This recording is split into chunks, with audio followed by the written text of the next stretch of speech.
Hey there, fans of Brotherly Love Wrestling. It is I, Vic Delicious. Philly's own, the Mecca here. It is the real McCoy, J.D.X. Justin D. Xavier. And it's your man, CD, the Fallen Angel, Christopher Daniels. Hello, boys and girls. This is your old friend RJ City. Hey there, Brotherly Love Wrestling. Bill Carr here. Hey everyone, this is two-time guest Wheeler Yuta. Two bozos from Philadelphia flapping their gums about pro wrestling this, pro wrestling that. Which is not that unique in the grand scheme of things yet. You are in for a treat because you're tuned in to Brotherly Love Wrestling. Philadelphia, are you ready? No! They said, are you ready? This is Brotherly Love Wrestling Podcast, your first stop for everything professional wrestling. So sit back and enjoy wrestling talk at its finest with your hosts, Larry Hall and Joe Corrado.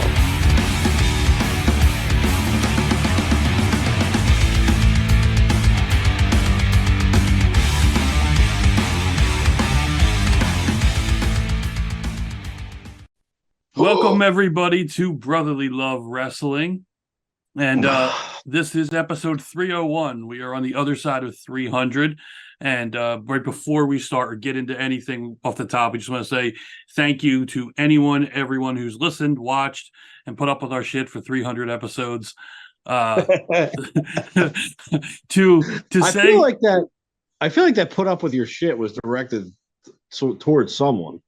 I said our shit. I didn't say put up with Joe's shit. I said our shit. Yeah, I know, but I feel like this loosely in your direction. I feel like that's more mainly in my field of expertise. Look, take it for what you will. However you want to take it, that's how they can take it. Take it as an insult. But yeah, I'm on the other side of this goddamn screen. Yeah, just thank you. Hi, Jax. How are you, buddy? Someone didn't close the game. Obviously not. But yeah, thank you for listening. Anyone that listens, it's still amazing to us too that anyone cares what we say or wants to watch or listen to us. So a big thank you to everybody. We're like the hidden gem of wrestling podcasts. We just are. Like, we haven't been discovered yet. I mean, sure, there's other guys out there that might have better quality of listening or higher end names, gadgets, or names and all that professional bullshit. But when you come to content alone and ideas alone, we're the best. That's all there is to it. I'm not gonna argue. Toot, motherfucking toot. So, Joe, do you have something to start us off with? Oh yeah. So for 301, we're going to turn over a new leaf. And before I say this is one of the few and far between times that I add anything of quality to a show where I've actually prepared something. This is just early on. You prepared a lot early on. Yeah, I've come up with a lot of ideas early on, and I got really complacent and lazy, and I haven't really been stepping up when it comes to preparing things. I put it all on you. But I have a fun little game. I'm starting off small because I want to ease myself back into this. Okay. I don't want to get too overwhelmed too quickly. Okay. So it's a word association game, and I have two for you this week. And if maybe once you get the gist of it, if you want to hit me with some, I love a good challenge. Okay. So basically, the word association is going to give you the clue of what wrestler I'm talking about. So it's not going to give you the wrestler's name. It's going to give you a clue or a hint. So it'll get progressively easier. Like, I'll start off. So here's my first one. And here's your first word association. Storm mouth. Storm mouth is what you said, right? This is hard. Okay. I'm glad you weren't going to say it's easy, because I'm like, storm mouth. No, it gets very, you can tell me when you want to go to the next one if you're just like completely stumped. I mean, storm mouth. And this basically is going to lead me to a wrestler's name or gimmick? No, this is going to lead you to the clue, and once you figure out this clue, you'll know exactly who it is. Oh, Jesus Christ. Storm Don't mouth. think about that one. Don't think it. Yeah. Yeah. You want me to go to the next one? Yeah, I want to hear the next one. Sprinting Untamed. Okay, so I'm gonna think the Ultimate Warrior on that one. No, you're thinking the Ultimate Warrior. You're thinking of Sprinting Untamed. Think of a like a maybe a thing that is associated like a saying or like something like a nickname. Think of that. Don't think of like who that. Oh, okay. Think of Okay. Sprinting Untamed. Think of a nickname or maybe a slogan or something like that involved with said wrestler. What? All right. While I think of that, what the fuck made you come up? Where did this come from? Don't know. I'm gonna be honest. I don't know. Don't know where this came from, but I thought of it and I was like, interesting. Because you know how my brain fucking works sometimes, and I'll be thinking of something, and then it'll sidetrack me. I'll think of something else, and then somehow magically I'll put the two together. This is that. This is that time where I'm just like in space. I'm just like, oh shit, let's drive home. When I drive, I have ample time to think. So Yeah, that is so Sprinting Untamed. All right, so here's the third one. Male sibling. Male sibling being a brother. Okay. What wrestler? All right, we could go in the literal sense, or are we going in the ethnic think sense? of what I said. Male we're not- sibling brother. You said Oh, you Hulk said, Hogan. There you go. Now, everyone listening along, if you got it before Larry, let us know which one you got it at. But as soon as you said brother, all you have to do is just think like brother. Who am I thinking about? Brother. So Storm Mouth. Storm Mouth. Now that you know that it's Hogan, what do you think Storm Mouth is? Oh, mouth. This one's hard. This one's level hard. Storm Mouth is Thunder Lips. Holy shit. Now you're getting to know like my brain and how it's working though. Sprinting Untamed is Running Wild. Oh, okay.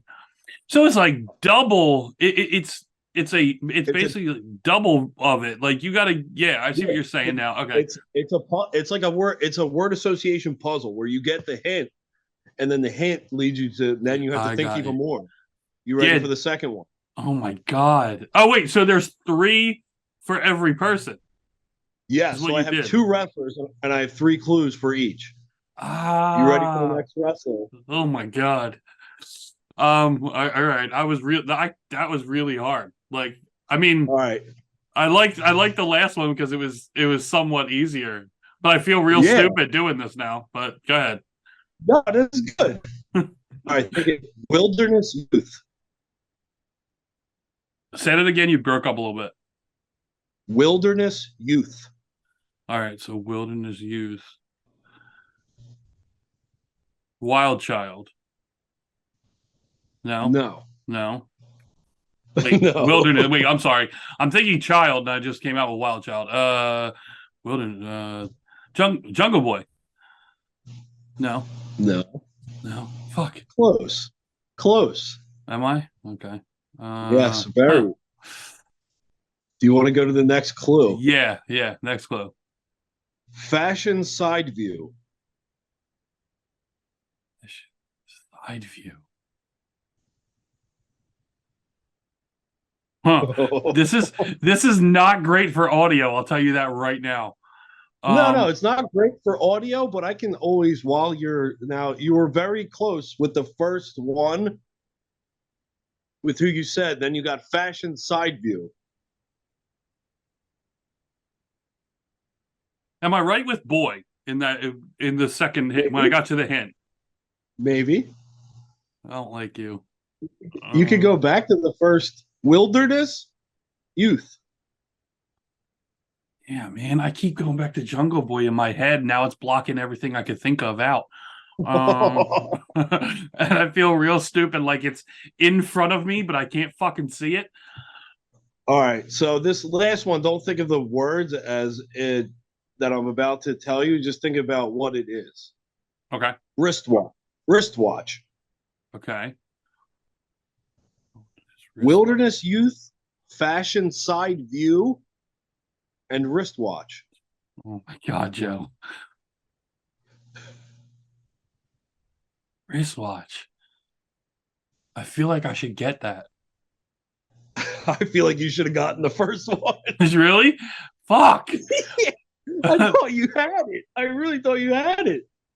You can tell me when you tap out. Oh my God. Because the funny thing is, I feel like other people will get this before me. I feel like that is true. And I really hope that, I mean, I know of one person that will tell us if he got it. Yeah. And that's Aggie. Yeah. I think Scott right. would tell us too, but I think so too. Yeah. If he listens this time. All right, so I'm going to make you tap out with the figure 4 leg lock. Who was I talking about? Who? Go ahead. Who was I talking about? You see, I thought that, but for some reason, I couldn't think Nature Boy. Like, I couldn't think Nature Boy.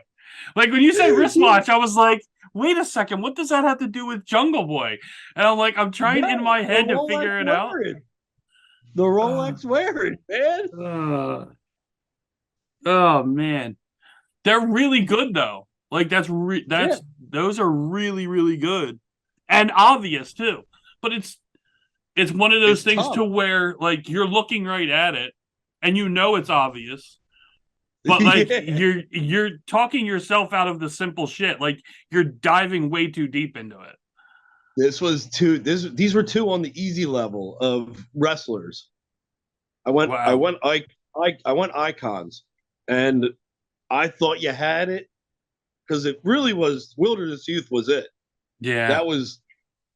So fashion side view is style profile. Yeah.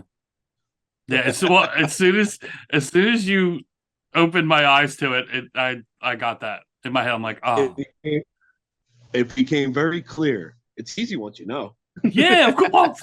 I fucking hope so. All right, really so good. that was my contribution to the actual analytics of the show.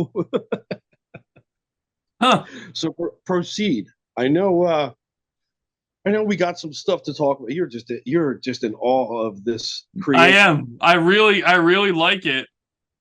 And if it wasn't so bad for audio, I'd want to do more. But it's just like I want to figure out a way of doing this. So here's the thing though. You come up with the next two, and we'll do this live, so I have to hold you to it. Yeah. You come up with the next two. So I don't think like you think. I'll think out loud, and that will be better and you'll learn to think out loud. Yeah. And that'll be better. That'll be better for audio, I think, personally. Yeah. If you add a little animation to it. Yeah. As soon as I get in my head, I get quiet, and I'm racking my brain. That's the problem. My promise to you is that I will make it as entertaining as I possibly can with my words while you're thinking. Okay, so we can keep this game alive. Or at least I want to keep it alive. Oh, absolutely, I want to keep it alive. I'm not saying I want to kill it. But I'm just really bad when I'm starting to be confused. I get real quiet. I start having to think in my own head. So what's even better is if we have guests. Yeah. I think I agree. I think having other people would be a little bit better because then you can bounce things off other people. But I love the idea. I think it's fun. It actually is like almost like a drinking game, honestly. So It's amazing. Mm-hmm. You would have had to take him one shot, my friend. Yeah, it would have been worth it. It would have been worth it. All right. So on the agenda for today, I mean, all right, you want to hit it? You want to hit me with it first go at it? You want to hit me with the big surprise, considering I didn't watch yesterday? All right, yeah. Well, or do you want to save it because is it that bad? No. No. It's not worth saving. I mean, no. It's not worth saving. And not only that, because it's fresh in my head, we'll start with AEW because I watched Dynamite last night. And I kind of wanted to talk about it anyway. And Halloween Havoc, the second night of Halloween Havoc as well. So I want to kind of start with them anyway.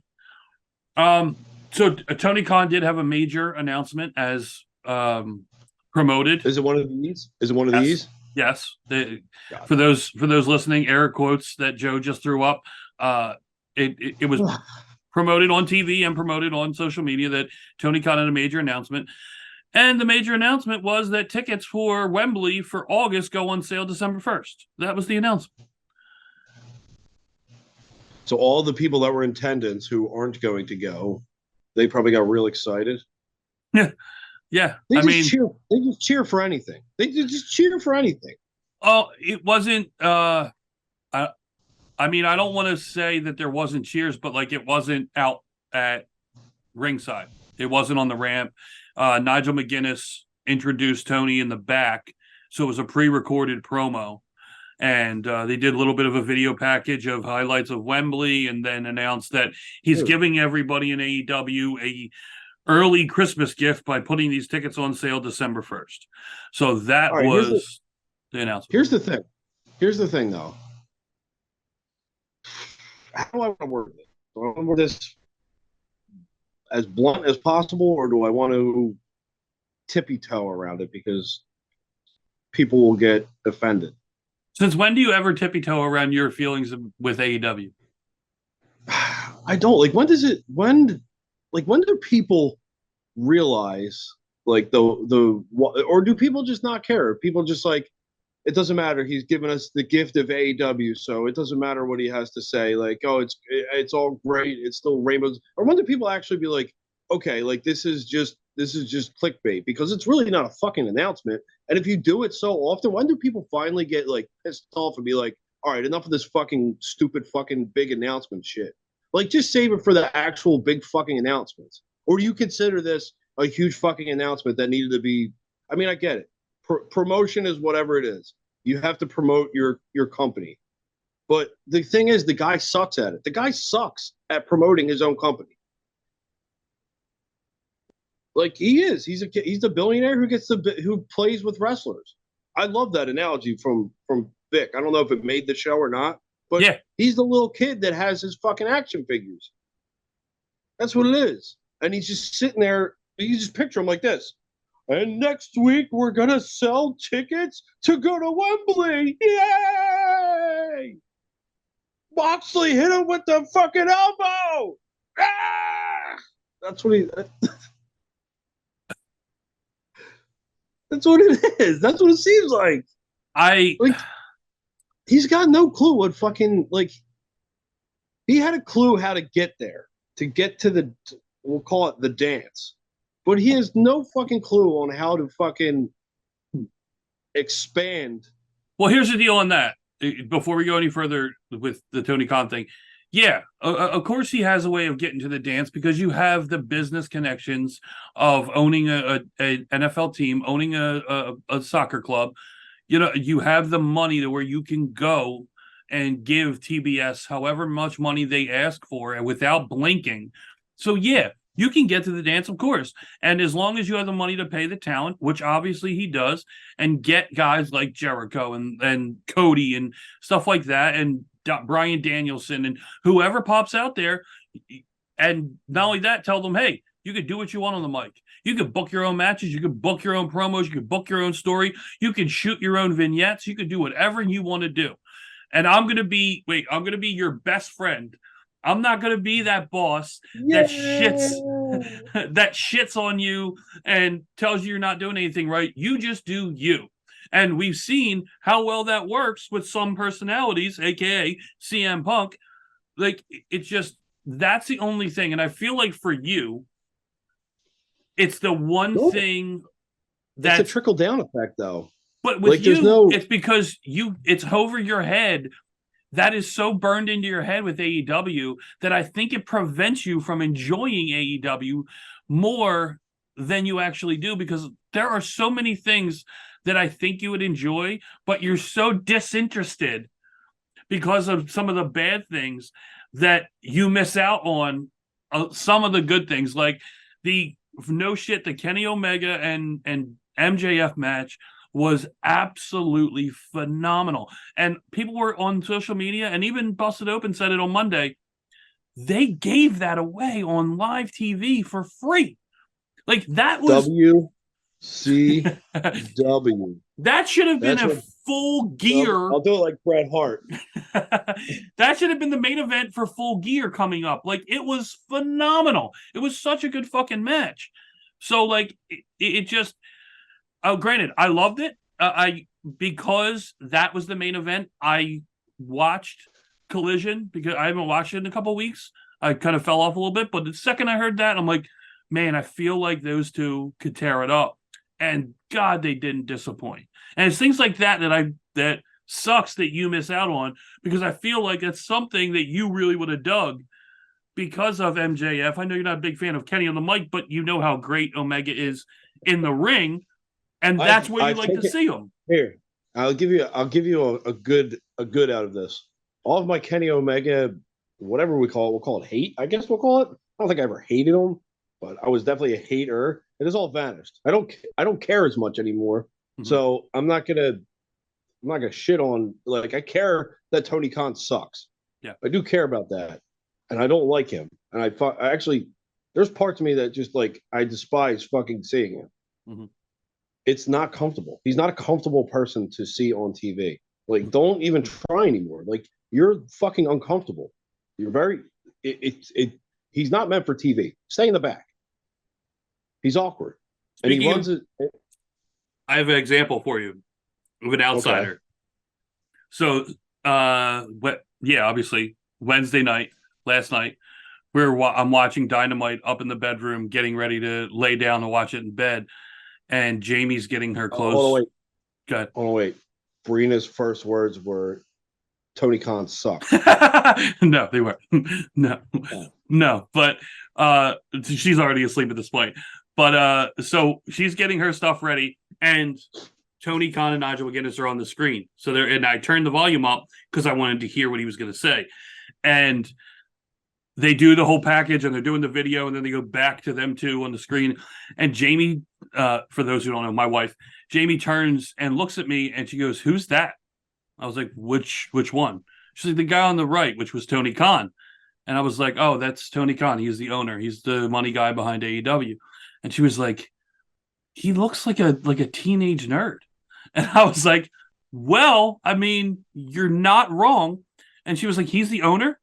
And I was like, "Yeah, he's the Vince McMahon. That's their, like, to compare it like that for that company. That's who that is." And she was like, She was like, "He doesn't look like Vince McMahon looks." I said, "No, he doesn't." I said, "No." I said, "For good or for bad, no." And you are right. He does not appear on TV the way Vince McMahon appears on TV. And that's a person that doesn't know AEW at all. Like, Jamie watches WWE with me. She rarely ever watches AEW.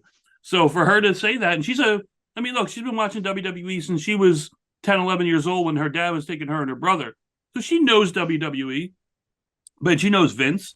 But, like, she was just, like, immediately like, "That's the owner?" Like, just from a person who has no idea, looks at it and goes, "He doesn't look like he should be an owner." You know what I mean? And he's I told her, I said, he's a fan. He's a fan that was able to have enough money to build a company, and now he's the owner of a company. Like, it's what it is. And he runs it like that. He does. For good or for bad, that's the way he wants to run it. You said it in your intro. Here we go. I want to be your friend. I'm not going to be your boss. I'm going to be your friend. We're going to get through this together. And now people have creative freedom, and there's no fucking structure. It lacks, like, that's the thing I don't like. I like the structure of a well put together card storyline.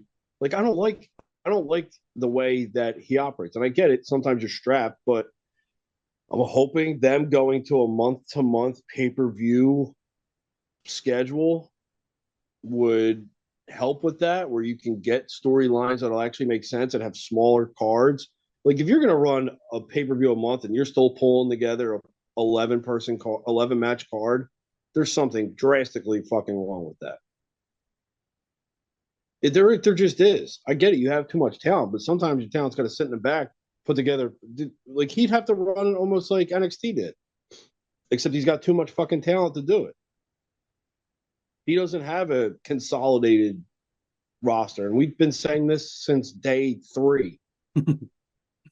Since day 3 of AEW's inception, their card just grew and grew and grew, and it never got any smaller. Like, there was never like, oh, this person's going to be like, would they get rid of Janela, Sonny Kiss, Marco Stunt, Jimmy Havoc lasted a cup of coffee, and like, I don't know of many more that have been let go that were like Pillman. Yeah, but they've added so much more than that. No, like, I card know. just grew. And now he grew it too quickly to the point of where now he's got to play catch up and try and get all these people that he signed hopefully over on in his product. When the people that came, no offense, but the people that came from WWE, they needed that. They needed that WWE structure. The original, you're talking about the original crew of like Spears and Miro and all those guys, Matt Hardy, Andrade even. Yeah. Like, they need that structure. Like, if you look at it for what it is, the people that came over, they stayed in the same spot. They stayed in the exact same spot that they were in. They were just given a little bit more freedom and a little bit, or even less than, or maybe the same TV time. Now, I know some people were hurt with injuries, like Miro got hurt, was off TV for a while, but he was never getting that push. Like, he became the mid-card champion. And it wasn't even close to as over as Rusev Day. That's true. Yeah. He's never been as over as he was in WWE. For that matter, Spears had a whole thing too. Spears got over in that with the chairman, he was nowhere near this. Oh, no. Yeah, no, I'm not saying that, but like the chairman thing where the botch spot with Cody with the chair was actually a blessing in disguise, because it was a really good feud, and it looked like, all right, this maybe he's going to get, you know what I mean, some time, because you had this in Cody and it looked good, and then everything after Cody still kind of just fizzled out, and then you really haven't seen him do anything legitimate since. Like, you think, I mean, they probably left because it was pretty much easy money at that point. I mean, he's paying you to come over. I mean, so it's easy money, but you're never like, I wonder how it feels like when you come over and you're like, oh, I was so sick of that whole structure and like being underutilized and all that shit. But when you look back at your career, like, the time you were most over was that company that you bitched about. Now you're in this other company, and where are you? Like, what are you doing? You're still behind the top names. You're still far behind the top names. Like, when are you moving up? Like, when is an Andrade? When is a Miro? Spears, I don't think will ever move up. Like, when are they moving up to be the big time draw that they left to be? I don't know. I don't see it in the future. No, I mean, like, they got their guys. Like, they got their guys that are carrying the company. You got the MJFs, you got the Moxleys, the Jericho, Darby Allin, I put him up there, Guevara. Like, you got like the future, you got the present. I mean, I don't see it. I mean, and some of the names that I named, like, they're not top guys. They're not the future. They're not why I'm going to be watching wrestling. I mean, I do want to talk about, there are a couple things that I know that you're probably not tapped into that have got me invested in some storylines with AEW, and some obviously include former WWE guys, and some don't.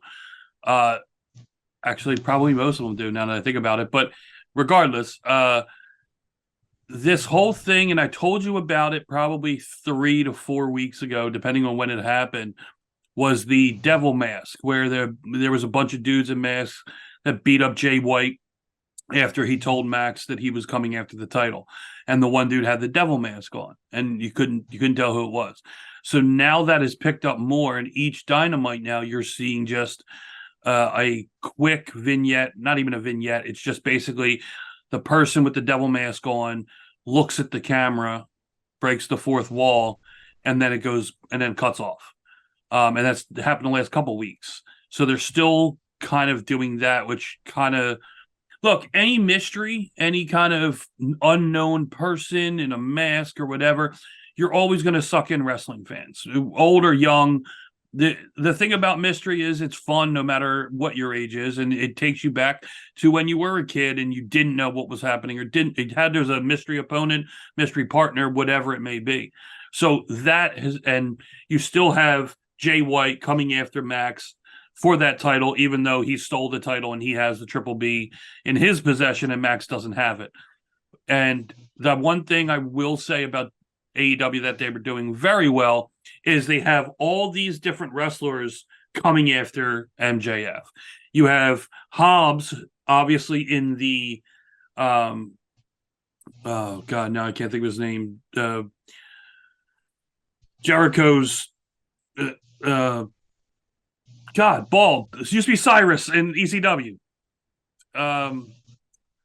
Now I've blanked. Jesus Christ. He was with the Oddities. He was with the Oddities. Kenny Omega's boy. Kenny Omega's boy. Yes. Yeah. Don Callis. Thank you. So Hobbs being in the Callis family, he keeps keeping tabs on MJF. You have Wardlow, who's watching everything that MJF is doing. Yeah, shake your head. I couldn't agree more. You have obviously Jay White. You have all these people that are keeping their eye, and Max is now a marked man wherever he goes. They did a shot where he was looking for random with the three partners last night to go up against Bullet Club Gold. And as he's walking down the corridor, all of a sudden Wardlow gets up, jacks him up against the wall and holds him by his throat and says, "I'm going to get you when you least expect you." Like, it's just, that's really good because it's the champion being chased, having to watch his back, but yet still trying to take on the challenger in front of him, but knowing that there are other people just waiting in the wings to get him. I feel like that is a really good storyline for Max because you don't know where it's coming from. You know what I mean? So I think they're doing that really well. Meanwhile, you still have the friendship with Adam Cole, who's at home, of course, the knee injury. So he's out hurt, but then you still have the Kingdom fucking with Adam Cole, and Roddy Strong has done now this new gimmick where he screams Adam every time he's trying to get Adam Cole's attention, which is really funny. So that's really good. I think they're starting to integrate a lot of storytelling throughout and include multiple people in one storyline. So you have all these branches of a main story. And that's one thing I got to give them credit for. It's at least you're getting a lot of people on. It's meaningful because they're all connected to the title. And each of their own storylines are getting better and better because you have now the Callis family going against Kenny Omega, Chris Jericho, who are now called the Golden Jets, by the way. And so it's going to be at Full Gear. It's going to be the Callis family versus Jericho, Omega. They added Ibushi and they needed a fourth partner. And last week, Jericho told the Callis family that Hobbs may be big, but I got someone bigger. And they announced that the fourth partner is going to be Paul White. I knew that before you even said it. See, I was thinking either Mark Henry or Paul White. They were the two I was back and forth on. I was kind of hoping Mark Henry. As soon as you said big, I was like, I know they're going Big Show. I was hoping Mark Henry, honestly. But, yeah, it's Big Show. It is what it is. So, I mean. What if he dresses like Captain America? He came out last night and he had his, the double singlet on and he looked pretty good. I mean, he looked a lot better that last run he had with WWE where he was trim, but he still looks for his age. And the last time he competed, like Big Show looks good. He's in good shape. So hopefully he has a good showing of Full Gear, which is their next pay-per-view coming up, obviously. And the other thing that would probably interest you is still the Adam Copeland with Christian thing and Sting and Darby last week when we were doing the show with the Now. They tried to get Edge and Edge kind of shrugged them off. So this week now Edge almost got beaten down by Luchasaurus and Nick Wayne. So Sting and Darby came out, made the save, and then of course forcing Edge to say, "All right, I'll be your partner at Full Gear." So 3-on-3. I said Edge, Adam Copeland, Sting, and Darby versus. We all knew who you were talking about. Versus Christian, Luchasaurus, and Nick Wayne. But there's these rumors that got me, and I'm like, if it's true, like, and they do build to this, I'm kind of intrigued. And that's Edge turning heel and being Sting's retirement opponent for Revolution. Like, I would be interested in a heel Edge or Adam Copeland in AEW going up against Sting. That would be pretty fucking cool. And you still get Edge and Christian back together, just in a different way. Because I don't think we ever saw Edge and Christian together when Edge is heel or Christian is heel. Now they're both heel. No, they were heels when they were first. Like when they were but they were still the silly heels that, you know what I mean? It wasn't this is, if Edge can lean into that serious heel that he kind of was with Judgment Day in the beginning, but more obviously because you have more freedom, and you have Christian doing what the fuck he's doing, is the best heel in AEW period at this point. That could be interesting, especially going against Sting, and you have Adam Copeland versus Sting to end Sting's career. Man, like, we were already interested to see Sting's last match, no matter who it is. I'm going to tell you this right now. As soon as you said Edge and Sting, you had to say no more. I was already interested. I figured. You didn't need to say anything else. It just could have ended there, and I would have just been like, I never thought of that, and I don't know if I hate it. I don't think I do. I think I like it. I think I really like it. And the other thing that I think kind of got buried as far as AEW news goes, but I saw it today, and this is the perfect thing where we were saying with Tony Kahn. We'll wrap it back to where we started with Tony Kahn. He's an asshole. we talked about the major announcement, right? And it was, tickets go on sale. Cool. We did. Cool. Today they announced in a press release that they have signed Ric Flair to a 3-year contract. That would have been a bigger announcement. Right? Like, come on. Like, that's a major announcement. Granted, it's a 70-year-old Ric Flair. I get it, but like, it's still fucking Ric Flair on TBS. Like, that's still a big deal. And you release a press release, that's how you announce it, but you have a major announcement talking about tickets going on sale? Like, come on, dude, it's right there. He doesn't know what he's doing. He has no clue. And whoever he has is I don't know who you want to call it, his crew of people that help him. What's that called? His team. I don't even know if he does. Like, who the fuck? Oh, yeah, this is a good idea. You do that announcement and you save the other one for a press release that we hope does huge numbers. But these ticket sales for everybody in attendance isn't going to go. Actually, nobody in attendance is going to go because it's over in fucking Wembley. Half the audience that you wanted to fucking hit wasn't even watching the show live because they were asleep because it's fucking 3 a.m. on Thursday morning. What an idiot! What a fucking idiot! Complete missed opportunity. That's it's a shame because he's got to go. He just has to go. It's not going to happen. He's the fucking owner. No, I don't care. Own the company. Hire someone that knows what the fuck they're doing. You have people there. Well, stop playing like it's your fucking your toys and just fucking be in the back and throw money at it. We'll move on to Halloween Havoc. We didn't get to really talk about night 1 of Halloween Havoc. We were talking about the now. Halloween Havoc. And that wasn't happening at the now. That had already happened. Correct. That was not now. Not at that point. It wasn't now. No. It's not even now. No, it's not. But still, Nothing we yeah. talk about is that. That's not true. We were recording during the NXT AEW thing. That was now at that point. That wasn't it. Yeah. Yeah. Yeah. All right, I'll give you that. All right. You got 1 point. So I loved I just I can't say enough about It's NXT. a better product. It's just God, it's so fucking I still think it's better than Raw and SmackDown. I think overall it is better. It's more entertaining, it's more bang for your buck, and there might be people that you don't know, but it's God, it's so solid. The storytelling's great. The characters are great. The in-ring, it maybe not be as polished.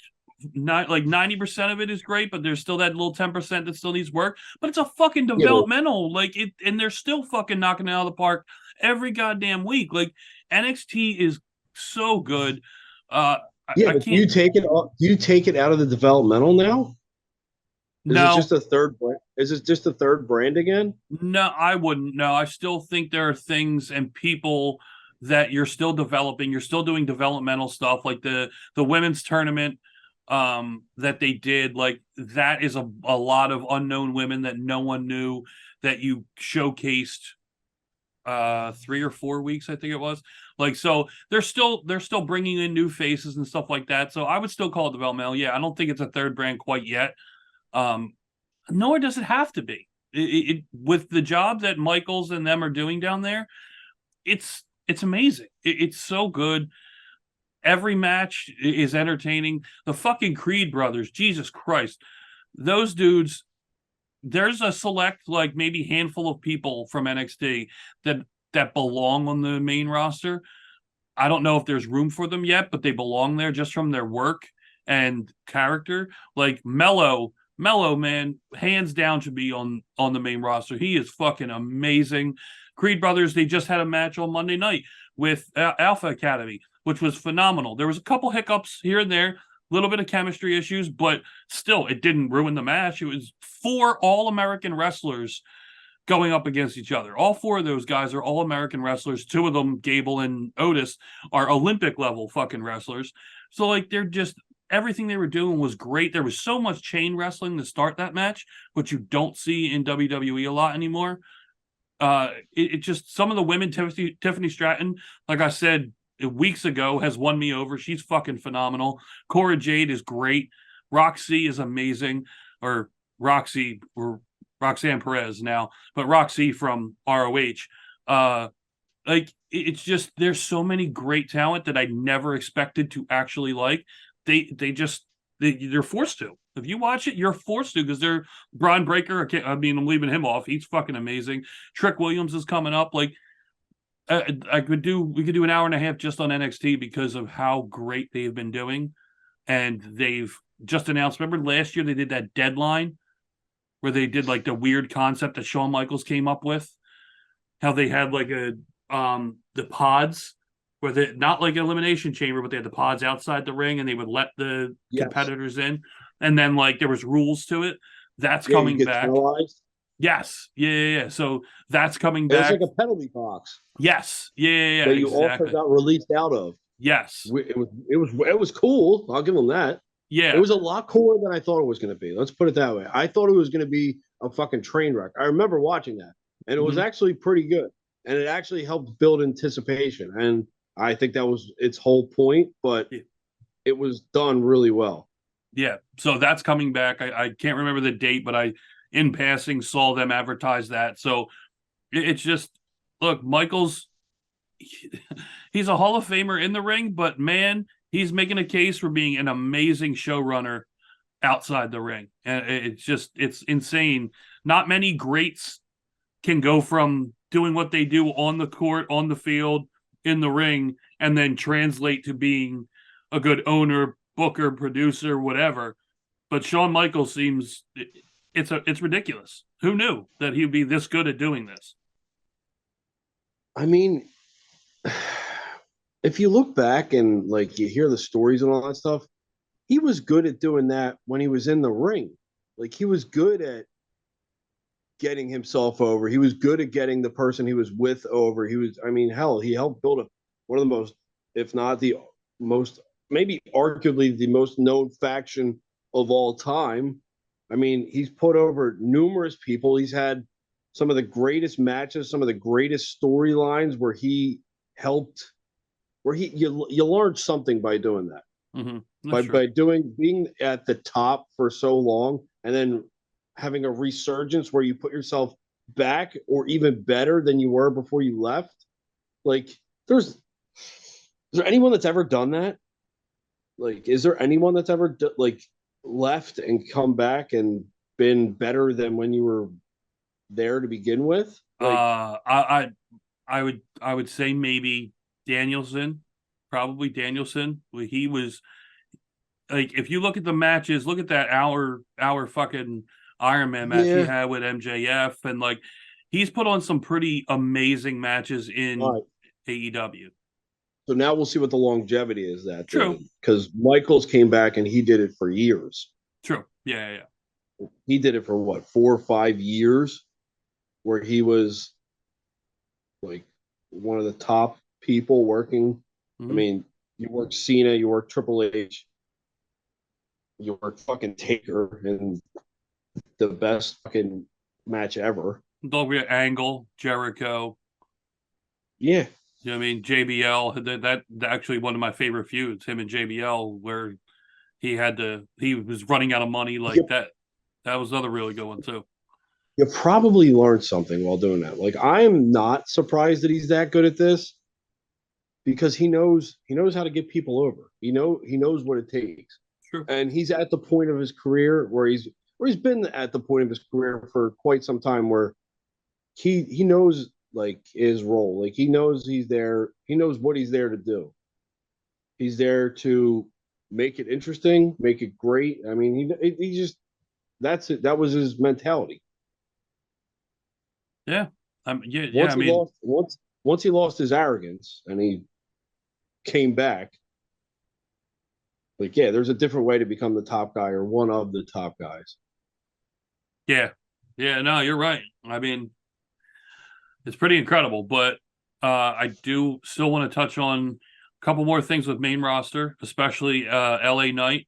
People calling the best promo of his life, of his WWE career, that happened on Friday against Roman. I thought in the ring, at the table, he was the head of the table. The crowd control. I saw that. Yeah, so the crowd control that you don't see a lot of people do anymore, to where he says, and like something to the effect of getting to the line of whose game it is, and he holds up his hand. He goes, no, not yet, and tells the crowd to hold on, and they hang on everything he's saying to wait. Like, that's the confidence, you know what I mean, and getting that comfortable to control the crowd and know how to hold them in the palm of your hand and wait for that anticipation to get the big pop or get that saying out.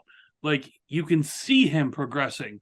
I think the only thing is, and look, since we're 2 days away, it's Thursday night. We got Crown Jewel, LA Knight and Roman, 1:00 on Saturday afternoon. A lot of people are saying that, he's not going to win, but he needs to have the showing of his life. And Bully Ray said it best, like, he needs to get over when Roman goes over. That's the main goal of Saturday afternoon, is having him get over even though Roman's going over. I do want to bring up this scenario, and what I want to see what one you want, because there's a fork in the road come Saturday. You already know which one I want. But listen, before I know which one you want, but before you decide, or before you tell me what your decision is, why don't you tell me what I'm thinking? You can go left, you know what I mean, and go to the common beaten thought. path? Yeah, and you can think, all right, Since when have I ever? No, I'm saying WWE. I'm not saying you. I know what you are going to say. But you can go that common path, and you can have Roman win. You can get LA over, and then he loses, but you move him on to something else, a secondary that he can move to, maybe not even a secondary, maybe a 1A storyline behind Roman's main title. Or you can go the road less traveled. You have him beat Roman Reigns, but then you fuck up. Forget Cody's story. Cody's story is over. If LA Knight wins this title on Saturday, Cody's story is over because his story involves having to conquer the tribal chief and beat him for that title. Is it mean enough is him beating LA Knight for that title or Roman winning it back after Roman's already been beaten by someone else and it wasn't Cody Rhodes? Do you ruin all three of those storylines? Because I feel like it ruins LA Knight, because where do you go from here? Once the chase is over, look at Daniel Bryan. Daniel Bryan was great until he won the title. He got hurt. Yes, yeah, but then he got hurt. But what was really left thing. after Daniel Bryan won that title for him to do? The chases, Okay. Which I'll one throw would this at you rather do? I'll throw this at you. And I'll throw a little defense in this. Okay. When you're talking about someone with a title and you're talking about, and fuck, I don't want to say this, but it's kind of true. I mean, the Yes movement was good and all, but Daniel Bryan wasn't on the level as some other people when it comes to talking you into a match, talking you into an arena. He wasn't, I don't think he was great at it. He always had someone who was kind of carrying it with him, whether it be Miz, whether it be Triple H, Randy Orton, John Cena. Like, he had the movement. He was the ultimate underdog. But that was because of stature. That was because of how they built it, how the design went. Sure, did he get confident after that? Was he able to get a whole arena behind him? Yes, and that takes a lot to do. But yeah, yes, exactly. But when you're actually that skilled on the mic and you have people hanging on every word that you're saying, and he's talking them into wanting to see what's next, I don't think it's the same thing. Like, if you were to give LA Knight the title right now, or if you were to win the title right now, this could set him in a completely different category to where he was prior. Like, now you're taking a guy that's the most over in the whole company, and you're giving him the main title. You're giving him the ball, and you're telling him to run with it. He's got that type where he's not going to give you like 10 more years, but I could easily see him going a year and making it great. I don't think it would last a year because I don't think you need it to. You could get him monumentally over in 6 months. There's someone holding the briefcase. Someone else that could be very beneficial with that. You've just created two people that could have a little bit of future and a little bit of storyline and whatnot while Roman's gone. Like, and you build Priest up. You make him the guy. You do what you should have done with Corbin, but you do it with Priest because you still had some people lingering around that were more over than Corbin. Priest could do it in this landscape. In this landscape where it's more equal playing field, where there's not mega stars, you can make a couple stars. And I think he's got the pedigree to do it. So you don't, if that happens, you don't even worry about a Cody Rhodes story?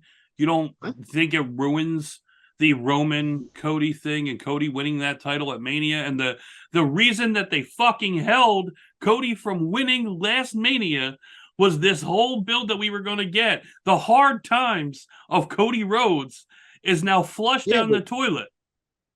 He's not really doing the hard times anymore. He was doing it with Brock. Yeah, but he's doing it in a different way. He's not his dad. He's not doing it the exact Dusty Rhodes way, but it's the road he's taking to finally get back to WrestleMania, finally conquer that guy that he couldn't beat, to be and beat his Ric Flair. Like, he needs to beat that Ric Flair.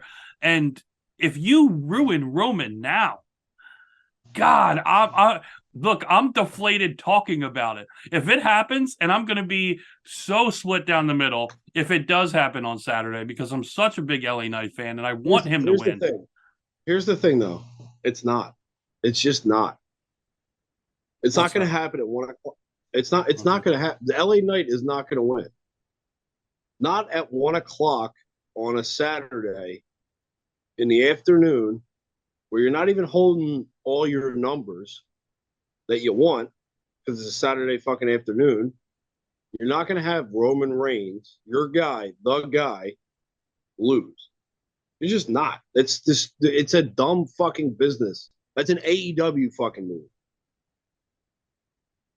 We're going to give a title away for a secondary pay-per-view of someone who's held the title for fucking almost 2 years, or more than 2 years. What, fuck? What is it, 3 years? 1,100 days. Yeah, almost 3 years. No, he's making it to Mania. He's going 3 years. And this shit ain't going to be broken anytime fucking soon. Anytime soon. The modern day record. He didn't break the Bruno record. Yeah. But no one's fucking breaking that. No. No one's got the attention span to fucking withstand that. But no, he's not. There's no way. And here's the thing though. The argument against it is no, I don't think it's going to happen, but when you have someone like Cody Rhodes, I don't think this breaks Cody though. That's the thing. I don't think this would break. If LA Knight wins, it doesn't hurt Cody. I don't think it breaks him. I think it hurts that story. Yes, I think That's what I mean. It ends that story, but does it break Cody? No. I think Cody takes a different trajectory, and I think honestly Cody will be fine in the long run. I think Cody's just as good as anybody when you're talking about someone who can always grab someone's attention. Cody Rhodes is one of those guys. Yeah, I agree with that. It's just, I mean, I agree. I do not think it's going to happen. I don't think LA Knight's winning. I don't think there's a chance in hell. And to end that, I do want to say what I feel like should happen, and I hope kind of happens, because it'll all make the loss of LA Knight feel a little bit better and put more heat on Roman. Is what people in the business call a dusty finish. And for people who don't know what a dusty finish is basically having LA Knight win, but them coming out and reversing the decision, and then he ends up not losing the title, and Roman Reigns retains the title. Like, that is the best way of doing it. You get the pop of LA Knight winning. You get the bell ringing, LA Knight's music hits, he holds the title, and then the best way of making Nick Aldis mean more already as the GM, I don't know how, I'm just saying, somehow Nick Aldis says, no, we're not having it like this. We're either restarting the match, or you can't win it that way. Roman Reigns is still the champion, or restart it. Roman hits him with a spear, 1, 2, 3. He's still the champion, and you get LA looking strong still, Roman looking strong still, and you can move forward, and you can still elevate LA Knight continually. So that sets up something that WWE has loved for a long time, and that sets up LA Knight versus the Authority. Nick Aldis being the new Authority. That puts him in a meaningful storyline, both of them, right away, and it brings back the history of where they used to be together. And, I mean, there's a lot. I mean, it takes your mind off it a little bit, and that kind of is the LA Knight redemption to get back to whenever he needs to get back to the top. Yeah. He'll have to go through the Authority to get back on top, to get what should have been rightfully his. Exactly. I think it covers all your bases, and you can get out of there without hurting either guy, without hurting your plans for WrestleMania, and keeping everything copacetic and everything the right way. And not only that, elevating a Nick Aldis character that can really relish in that spot. You know what I mean? The pompous GM. Look, the dude looks like $1 million. Like, every time he's on SmackDown, he looks great. He looks like a great general manager. So I think that would help. And it just, that's what I'm praying it ends this way. I don't want a clean Roman Reigns win 1, 2, 3, but I feel like a dusty finish would be perfect to keep everything right. We'll have to see. Yeah. We'll see in 2 days, friend. Yeah. At 1 p.m. in the afternoon. Yeah. It was a shitty time. Yeah, I'm definitely gonna miss it. So, but I have to watch the replay Saturday night and avoid my phone for the entire afternoon. I can do that. Yeah, I know you can. A little harder for me, but yeah, I'm gonna have to. So I think that'll wrap it Turn up. it off. That'll wrap it up. Thank you for watching and listening. We hope you enjoyed. And thank you once again, as this is episode 301. How many we have left? We'll find out. But I don't know, man. I'm so anti AEW right now. We might get canceled. never know. So